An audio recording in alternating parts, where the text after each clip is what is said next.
200 साल पहले की भारतीय शिक्षा प्रणाली। नमस्कार दोस्तों, क्या आपने कभी सोचा है कि आज से 200 साल पहले भारत में शिक्षा कैसी थी? क्या तब भी स्कूल होते थे? क्या सभी को पढ़ने का अधिकार था?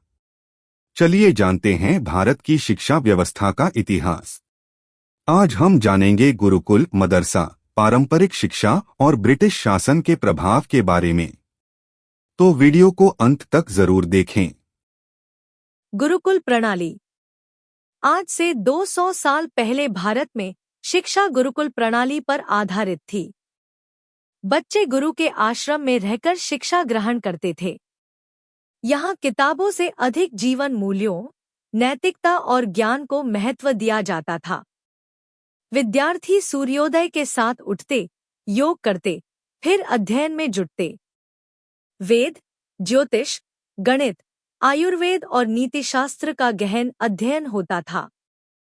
परीक्षा मौखिक होती थी और शिष्य शास्त्रार्थ, तर्क वितर्क के माध्यम से अपने ज्ञान को प्रमाणित करते थे।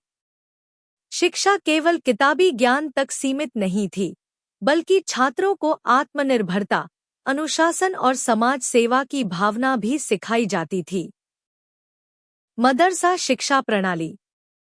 मुस्लिम समाज में मदरसों की शिक्षा प्रणाली प्रचलित थी, जिसमें अरबी, फारसी, इस्लामिक कानून, साहित्य और गणित पढ़ाया जाता था।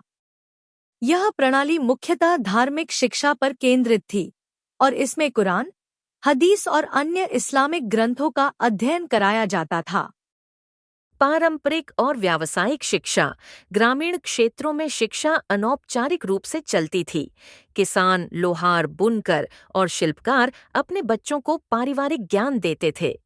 शिक्षा का उद्देश्य केवल पढ़ाई नहीं, बल्कि जीविका चलाने के लिए कौशल प्राप्त करना भी था। महिलाओं की शिक्षा। महिलाओं की शिक्षा बहुत सीमित थी।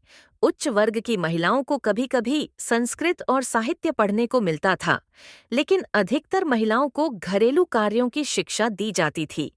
सामाजिक मान्यताओं के कारण महिलाओं को स्कूल जाने का अधिकार नहीं था, लेकिन आगे चलकर समाज सुधारकों ने इस स्थिति को बदलने की कोशिश की, जिसमें सबसे पहला नाम राजा राम मोहन राय और ईश्वर चंद्र विद्यासागर जी का आता है।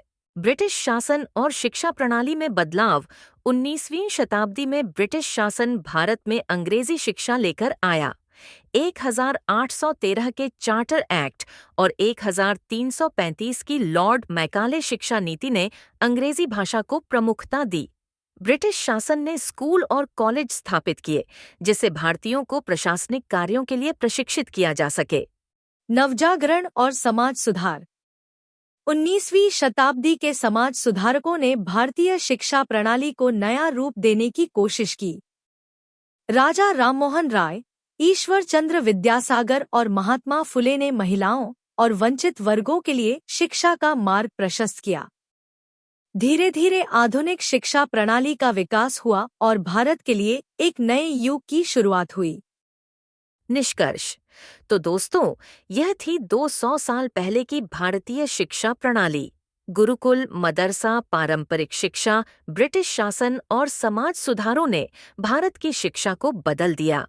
आज की शिक्षा प्रणाली इन बदलावों की ही देन है।